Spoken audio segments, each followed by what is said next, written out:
как прорастить пшеницу дома. И зачем, собственно говоря, это делать? Но для многих вещей. Пшеница, ее ростки можно употреблять по-разному. У меня сейчас в данный момент зерна пшеницы в объеме 500 грамм. Вы можете взять меньшее количество в зависимости от того, сколько ростков вам нужно, и прорастить. Кстати, очень многие путают пшеницу с ячменем, но ячмень можно проращивать совершенно абсолютно точно так же. И, кстати, употреблять тоже точно так же. Ростки из них можно делать, выжимать сок, делать фреши и употреблять в пищу. Итак, я загружаю семена в стеклянную банку, и затем сверху я беру сетку из-под овощей, сетку из-под лука, в которой он продавался, и разрезав ее так, чтобы из нее получился один достаточный по размеру кусок, чтобы закрыть банку, я затем этот кусок сетки закрепляю двойной резинкой.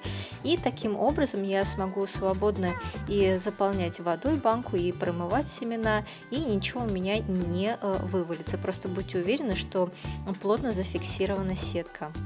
Итак, что мы делаем? Первое – это промываем зерна один раз в холодной воде. Заливаем водой и выливаем обратно. Как видите, это очень удобно с этой сеткой, но можно использовать также и марлю, например. Затем я заливаю холодной водой и оставляю в этой воде на сутки зерна. Я держу их в комнатной температуре в темном помещении. И через 24 часа та вода, в которой были зерна, мы эту воду сливаем и затем промываем зерна холодной водой дважды. Один раз утром и другой раз вечером. И все это время держим зерна в темном месте при комнатной температуре. Как быстро появится из зерен корни, сказать трудно, это всегда происходит по-разному. Поэтому, пока большие корни не появились, продолжайте давать воду дважды в день и держать в темном месте при комнатной температуре. До того момента, пока не появится на зернах вот такие вот белые проростки, это их корни. И когда они будут хотя бы вот такого размера, если они будут побольше, это даже лучше, то тогда можно, собственно говоря, приступать уже к посадке. Во что сажать? Сажать, в принципе, можно вообще во все что угодно. Если вы, конечно, не собираетесь выращивать из пшеницы не ростки, а плоды. Соответственно, чтобы проращивать пшеницу, чтобы получать плод, зерно, тогда, конечно, нужно уже на поле в землю. Вот. И что я делаю? Я заготавливаю разные формы. Например, беру коробку от яиц и обычный совершенно пластиковый контейнер, в котором продавали сметану в магазине. И вот эти вот влажные зерна с уже проросшими корнями я начинаю закладывать в эти формы. Как распределять? У меня достаточно много зерен, поэтому я кладу их очень близко, очень плотно. И если вы не используете землю, то тогда лучше так и поступать, чтобы их корни сплелись между друг другом, и когда вы будете их поливать, они не вываливались. Также я собираюсь использовать два вот этих друшлака, два сита, точнее не друшлака, а сита. Я просто на них заложу сверху семена, а внизу подставлю емкость для стекания воды. Также я собираюсь использовать скорлупу от яиц. Это, кстати, очень хорошая идея на пасхальную тематику. Например, если вы собираетесь себе лужайку выращивать, а это тоже можно сделать, смотрится очень красиво, а не употреблять ее в пищу, ростки пшеницы. Тогда вот палочкой азиатской для еды очень удобно проломить маленькую дырочку, просто стучите уверенно, но аккуратно в одно и то же место, чтобы проломить маленькую дырочку, затем руками ее вот так расширить, снимая потихоньку скорлупу и удалить яйцо, содержимое яйца, и затем скорлупу хорошенько промыть и сделать маленькую дырочку с противоположной стороны для того, чтобы вода могла стекать. Саму же скорлупу мы заполняем землей. То есть именно вот этот вариант я решила сделать с землей, потом увидите почему.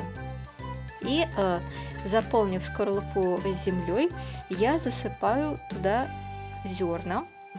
Проросшие зерна тоже достаточно плотно, потому что в данном случае я не собираюсь их сверху засыпать землей. Если засыпаете немного сверху землей, то тогда поглубже просто положите семена, и можно их располагать уже не так плотно. Также я собираюсь использовать пластиковые бутылки из-под воды, и 3-литровые такие бутылки. Я просто срезала с них половину и проделала в оставшейся части несколько дырок. И просто заполняю это землей. Какой слой земли? Вообще, в принципе, пшеница, если для целей выращивать именно ростки, не нуждается в земле.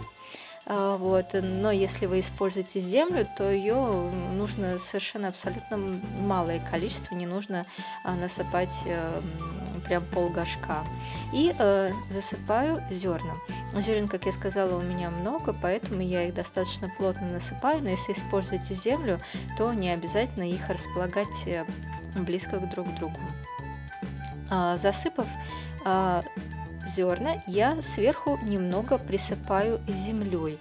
Но, как я говорила уже до этого, в принципе, пшеница не нуждается в том, чтобы сверху она была присыпана землей. Но немного я ее все-таки присыпаю. Посадив все наши зерна в землю и без земли, нужно их теперь увлажнить. Я просто их поначалу вот так вот опрыскиваю, но опрыскиваю обильно. И то, что в земле зерна, и те, что без земли. И затем я сверху по первости я их накрываю. Можно пластиковым пакетом накрыть. Я же взяла любым пластиковым пакетом. Я взяла вот мешки от обуви, то, что есть, и накрыла этим. И то, что в землю посадила, и то, что без земли посадила. И первое время, пока не появились такие первые уверенные ростки, я обильно опрыскивала дважды в день, утром и вечером. И при этом я на ночь накрывала все зерна пластиковыми пакетами и мешками от обуви. Но делала я это только на ночь. Днем я все снимала и давала поступать солнечному свету обильно.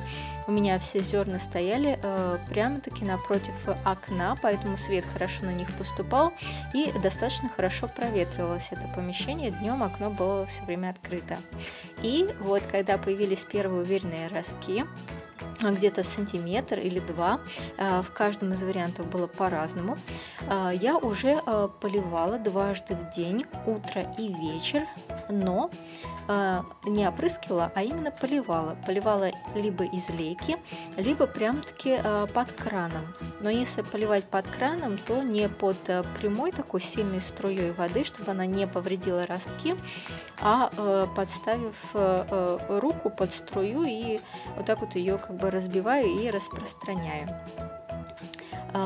Затем, что мы уже получили? На 7-й день, вот вы видите уже результат на 7-й день с момента посадки, вообще за 7 дней ростки должны достичь где-то 10 сантиметров. Но, как вы видите, результат везде получился разный, в зависимости от того, куда мы их сажали, что, в принципе говоря, естественно. Чем более лучшие условия создаются, тем наиболее лучший рост обеспечивается. Вот за 7 дней 5-6 сантиметров было в сите, в железном и пластмассовом. Должна признаться, что это было супер удобно их поливать и вообще, собственно говоря, за ними ухаживать вот в таком вот варианте. Но зато, конечно, росли они помедленнее. Но это не страшно, просто им нужно немного больше времени, чтобы подняться. Результат за 7 дней 5-6 сантиметров было вот в таких вот подставках. Да? Кстати, когда вы срежете один раз ростки, то можно прорастить их еще один раз, а не выбрасывать зерна. И за 7 дней 10 сантиметров было в яичной скорлупе, что неудивительно, потому что там была земля. И вот в такой пластиковой подставке тоже 5-6 сантиметров. Смотрите, какая красота. Очень прям-таки идеальная идея для Пасхи, которая скоро уже приближается. Так что возьмите себе на заметку. И самый лучший результат за 7 дней 10 сантиметров, прям все как на подбор, получились, конечно же, в земле в бутылках. Тоже было достаточно удобно, и, как видите, корни проросли аж через бутылку. Так что теперь будем готовить. Не пропустите следующее видео с рецептами 2 корейских салатов из ростков пшеницы. Лайкайте, подписывайтесь, и до новых встреч!